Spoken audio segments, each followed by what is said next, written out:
Welcome to the Colour Mixing Show. Today we're going to learn how to mix colours and make new exciting ones. Are you ready to play with colours? Let's meet our three special primary colours: red, yellow and blue. These colours are the building blocks for all the other colours. Let's see what happens when we mix them.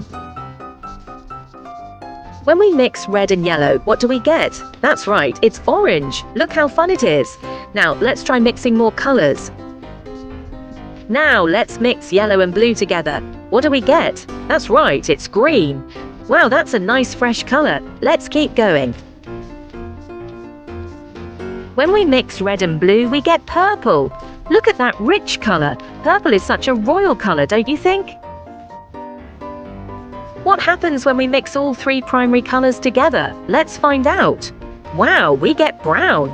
It's a little different, but still fun and interesting. Thanks for joining the Colour Mixing Show. Keep mixing colours and exploring new ones. See you next time, little artists.